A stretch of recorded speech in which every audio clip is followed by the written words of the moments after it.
Ian, the challenging matches, they just keep coming around, don't they? Airdrie away again on Saturday. Any final thoughts on the Derby win from the other day, though?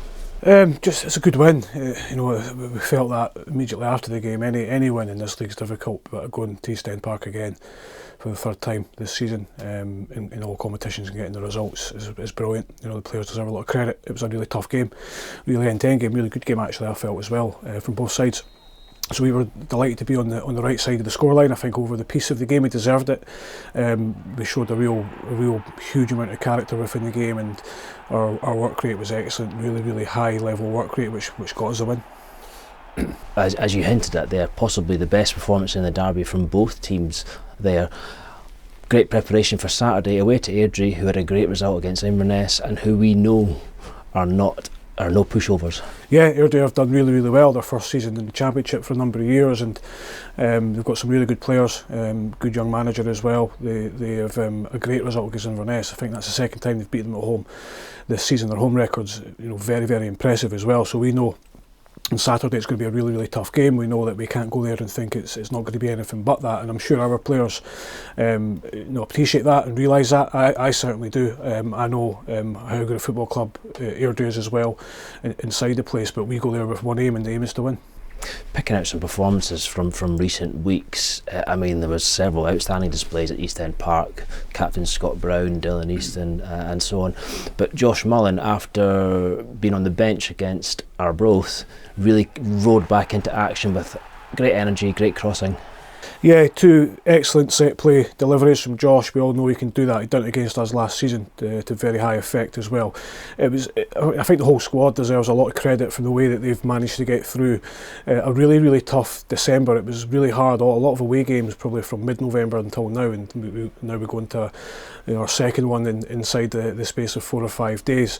And I think it just shows everybody the quality of the players we have, not just their ability, but the way that they've accepted not being in the team, the way that they've accepted going onto the pitch, the way they've accepted coming off the pitch. It shows them, or it shows me in particular, the unity that these guys have got, and how they're all fighting for one cause, and the one cause is us as a collective is to win football games. And another player that performed well, Dan O'Reilly, he gave you plenty to think about with the very obvious conversation that's going to come up about his future. Any progress to report?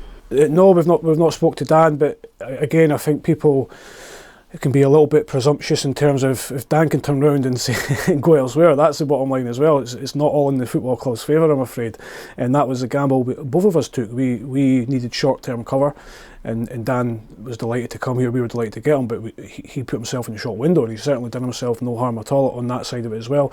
We do have plans to speak to Dan over the coming days, but again, we're pretty relaxed about it. Dan's attitude since he's came in here has been superb. Not just on the match days, but his training performances. When he signed, I said that he fitted into the group very seamlessly at that time, and it's grown since there. He looks like he's enjoying being here and enjoying his football. We hopefully can get something done.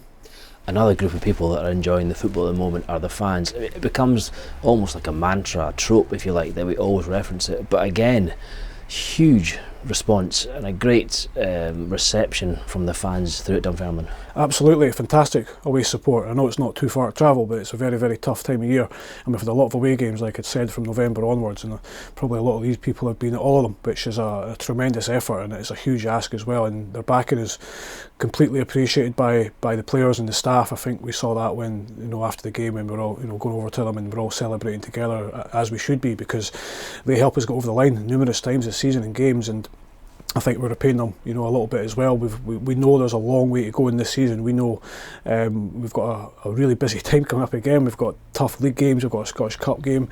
We've got a semi-final. So there's so many positives at the moment, but we need to keep our feet in the ground. We need to maintain our focus and get ready for Airdrie. Finally, it's just a small point, a small practical point.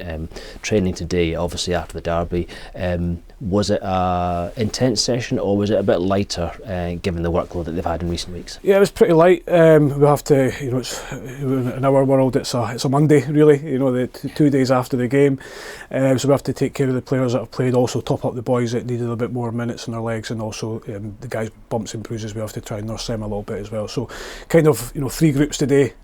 a training group, half training group and a non-training group, but the guys are in great spirits. You know, they're delighted with the 3 points. We all really look forward to Saturday's game. Well, we're hoping you take that positivity and energy into the game at the weekend. Thanks and good luck. Thank you. Cheers.